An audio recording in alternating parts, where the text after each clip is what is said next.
When I think about it now, I'd read a novel set in India today, and tomorrow I would read one of the Russians, and then the next day I would read an English writer,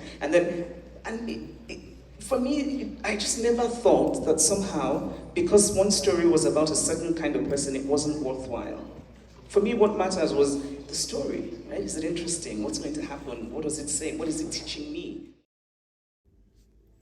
Hi everyone, welcome back to my channel and welcome back to a new video. Today I'm going to be talking to you about meeting Chimamanda Ngozi Adichie. If you couldn't tell by the title, I'm just gonna talk to you about how that happened, what it was like. I'll share some other things as well. So thank you for clicking on this video and let's get into that.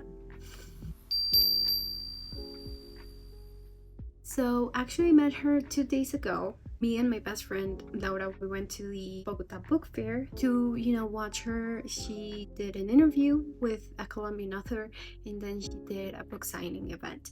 We went there because we're both really big fans of her, and every year my dad gets free passes to the book fair, and this year I asked him to give me the free passes that he gets because he gets a free pass just by being a teacher. Okay, I pull up, hop out at the after party.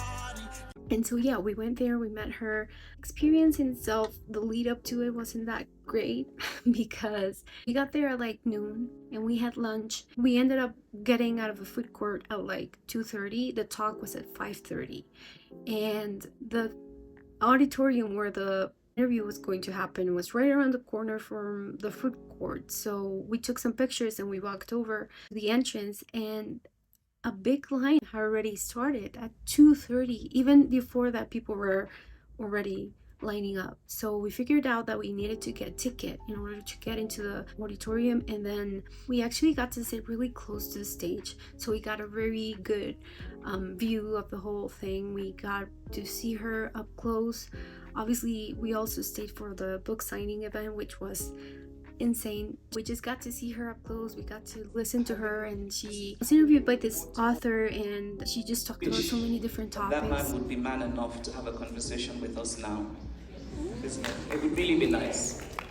It would really be nice. She also did a Q&A session with the public. I didn't get to film the whole interview because I wanted to be more present in the whole thing. I didn't want to be worrying about the camera and my battery running out and everything. So then after she did her interview, she took a break and she started signing books. And dear Lord, I think she might have signed more than 200 books because a lot of people stayed there after the interview for her to sign their books and everything. Even though she had already signed about maybe 150 books by the time we got there, she was still so gracious, so kind, so humble.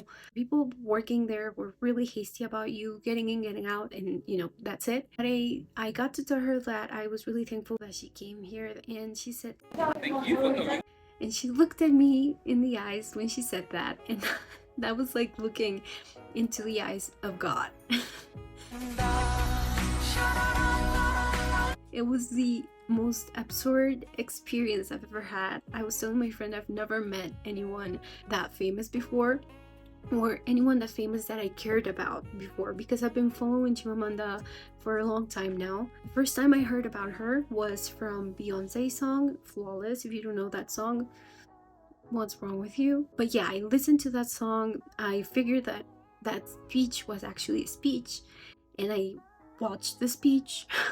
I was like maybe 2016, 2017, and when I got into college, me and my friend went to college for the same thing, so we both took the same classes. Some of our teachers would always talk about her and the importance of her as a pillar of the feminist movement, but also just her as a powerhouse of intellect. Really, that's what she is. I definitely, confirmed my suspicions that she is an amazingly smart woman. She's so well spoken and so calm. I remember watching her and thinking, I wish I was her, being that calm with all the people who were, cheering for her. And she walked onto the stage, it was like a rock star had arrived. Like there were so many like screaming and clapping and everything. It was so cool to just see that.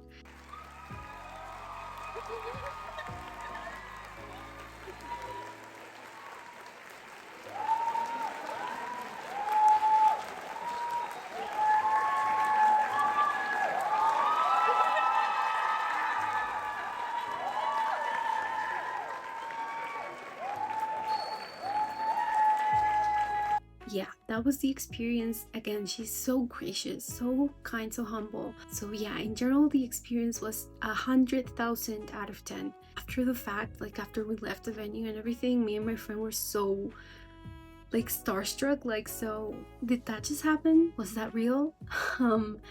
We were just very shocked, and I managed to film something after we left, so I'm gonna insert it here. Es que no grabé cuando salimos justo y perdí. So we met her. Perdí el momento. Lo que pasa es que estamos en shock ya, en este punto ya estamos en un estado de shock. Así es, ya. O sea, estamos procesando que sí pasó. Que sí pasó, pero a la vez. O sea, que no es un sueño. A la vez todavía estamos. O sea, sí es un sueño todavía. Pero cumplido. ¿Qué? Los sueños sí se cumplen. Así es. O sea, si ya me hubiera dirigido alguna otra palabra, yo sí me desmayaba. Real. Sí, te creo, yo también. Nosotros no nos mamamos una hora de 3 horas. Que Sí, 1 hora de 3 horas. Una fila de 3 horas. Anyway, that's it. We made it. Y yo despídete bien, despídete mejor. Never mind. I got this book signed, The Thing Around Your Neck. I would really recommend this if you've never read anything by her, you don't know who she is. This book is fiction. It's a compilation of stories that she wrote over the years. She always incorporates social topics or issues from her country or from the world, really, into her works. And this is obviously not the exception, but this is a work of fiction, and I think it's a really great way to start reading on racism, sexism. This is the signature right there, and that's my name. I managed not to freak out when I came up to her. Like, I saw her so up close, and it's so, again, it's so surreal. I know that that's blowing it out of proportion, but it's insane. Meeting someone famous is insane. So now I want to talk about some of the stuff that she mentioned during the interview. I just wanted to sort of relate that to some thoughts that I've been having. So the first thing that I want to talk about is something that she mentioned when she was asked about a custom that we've grown to, teaching women to be apologetic about themselves all the time. That women are often taught to not take up much space, not to draw so much attention to themselves, and if they do, to apologize for that. Just generally being very ashamed of themselves. And because of life and society and culture, I did pick that habit up, and I've realized that I've kind of been very ashamed of being good at certain things because I know that they are a sign of privilege. Specifically speaking English, because I know that it's a sign of me having access to things that aren't accessible to everyone. And in a way, I've often felt like if I speak English in public, then people are gonna think she's so arrogant, she thinks she's better than everyone. And I've never wanted to do that, you know. I've never wanted to draw attention to myself and have people think ugly things about me. So when I realized that I had some sort of proficiency, I immediately tried to like undermine my own abilities, because I didn't want people to think that I was thinking of myself too highly by doing what I do best. I don't know why my camera stopped recording after I finished this sentence, but what I wanted to say is that after listening to her talk about being more unapologetic and more confident and more secure in our identities as women, really got me to think about what I was doing with my abilities and the things that I've developed, you know, a certain talent for. And in that sense, I also wanted to talk about this because I know that there are a lot of people who know me or who don't know me but know that I am Colombian and are wondering, why am I doing this in English? Why did I decide to start uploading videos in English? And that is somewhat the main reason. It's because I want to A, step out of my comfort zone, but also B, use the things that I'm good at as, you know, my weapon. In a way, I just want to be able to communicate with as many people as I can. And in my head, the best way to do that is through English. English is the most widely spoken language in the world, I think.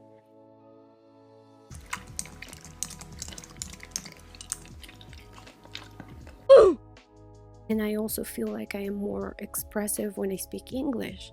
That's not to say that I'm never going to speak Spanish. I mean, you just saw me speak in Spanish with my friend. But in reality, I speak both languages and I speak them kind of well.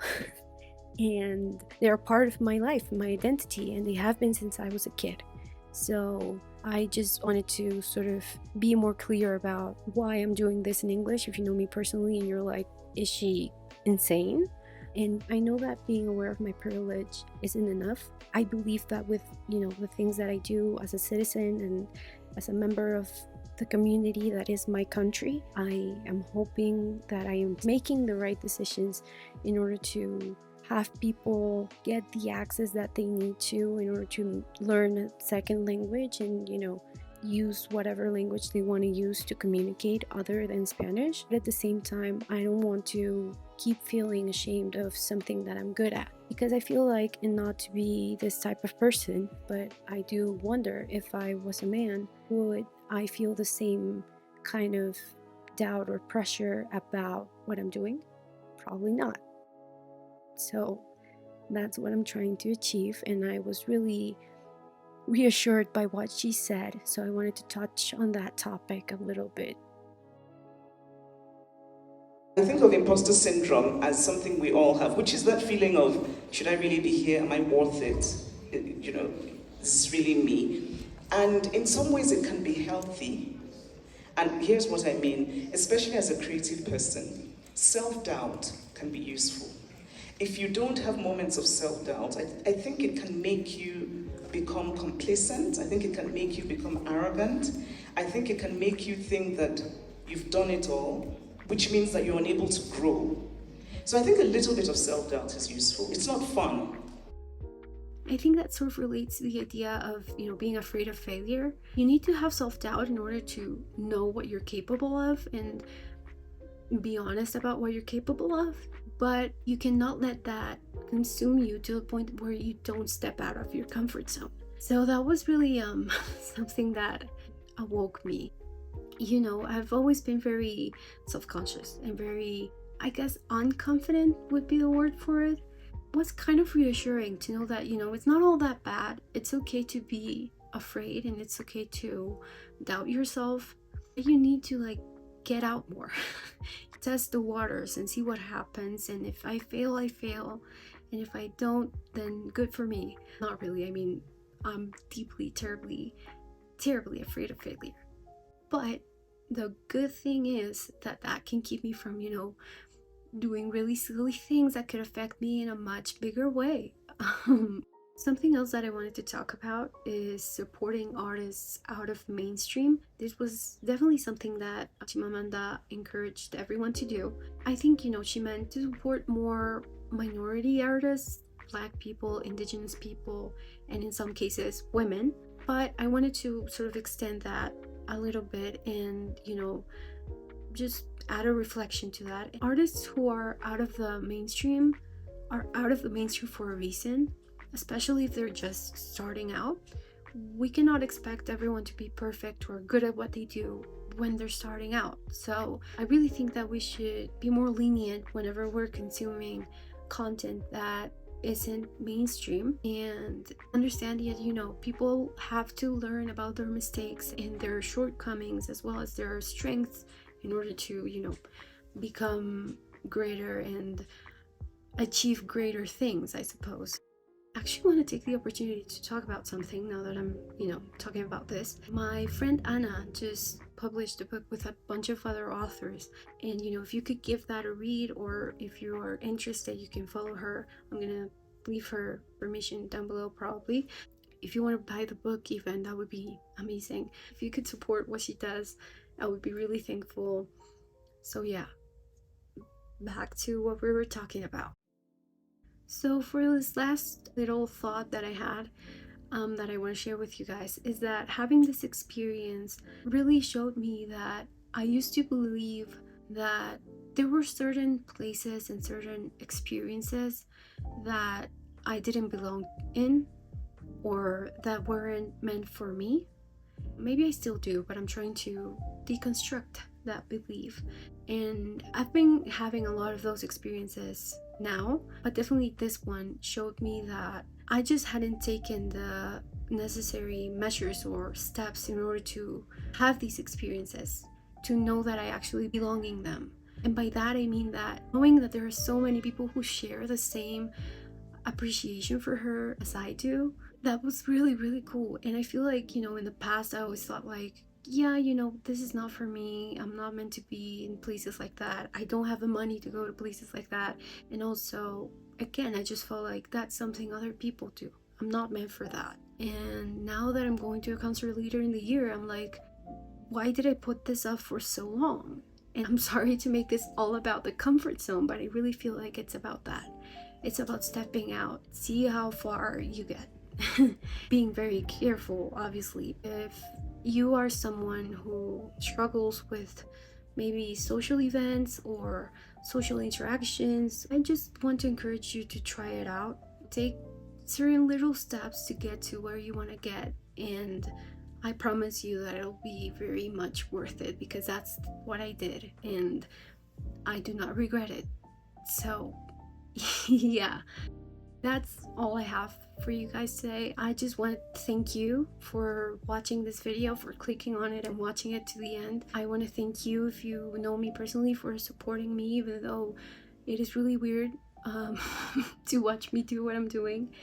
And last but not least, I know that this sounds very corny or cheesy, but if it weren't for you, the person who is watching this video, I wouldn't be reassured that what I'm doing is somewhat right. So I want to thank you for supporting me, for watching the video, and just invite you to, give it a like, leave a comment, and consider subscribing to the channel. I work really hard on my videos. I work really hard on all the content that I put out. So please, please, please consider subscribing. And again, thank you so much for watching. I will see you in the next video. Have a really good day. And yeah, thanks again. Bye. I think Colombia as a country needs to look inward more, because I think what's obvious from this is that there isn't unity and diversity in this country. I think that's what's obvious. And so it's a problem that Colombians have to solve, which is people need to feel that they're included, that people need to be included in all kinds of ways. What I would urge people who are not Black, who are not indigenous, is just have a bit more empathy, right? The Black people and the indigenous people talking about representation are not crazy. They're not crazy, they can't all be crazy. So maybe they're talking about these things because these things are real and they're important.